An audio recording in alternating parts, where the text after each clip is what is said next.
Du 10 au 30 mars, les francophones de Chine célébreront la 21e fête de la francophonie, un printemps qui mettra à l'honneur la richesse de la langue française. Pour entamer un vrai tour du monde francophone, il suffit de vous connecter sur WeChat et de jouer à la dictée de pivot, un jeu de découverte des expressions de la langue française. Le 23 février, lors de la conférence de presse, le lancement de ce jeu désigne la toile de fond de l'édition 2016 de la Fête de la francophonie, la modernité de la langue et la diversité de la culture. Le français est une langue qui est parlée presque partout dans le monde. C'est encore à bien des égards la langue de la diplomatie et c'est la langue de l'amour. Donc c'est une langue très riche et puis j'espère que beaucoup de gens vont pouvoir la découvrir. La musique sera également un grand point fort de ce festival. Du 10 au 30 mars, 100 chansons francophones cultes et indémodables seront proposées dans plus de 3000 karaokés à travers la Chine.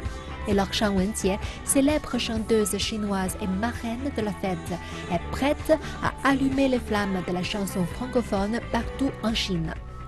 Je pense que la nouveauté cette année, c'est évidemment le fait que Laure Shang Wenjie soit notre marraine. C'est très important d'avoir une chanteuse populaire de la scène chinoise, mais qui est parfaitement francophone, qui nous accompagne pendant toutes ces manifestations culturelles, parce qu'il faut montrer que la francophonie, c'est aussi synonyme de jeunesse et de modernité et d'avant-garde.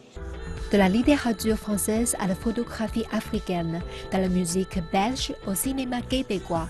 Au mois de mars, une grande variété de programmes sera au rendez-vous des francophones dans plus de 200 villes chinoises. Et à cette occasion, plus particulièrement en ce qui concerne mon pays, j'aurai l'occasion de parler, de mettre en exergue un aspect de la culture de notre pays à travers un mouvement qui s'appelle chez nous les sapeurs, qui a déjà une dimension mondiale, et aussi un photographe de renom, M. Baudouin Mwanda, qui a une exposition consacrée à ce mouvement.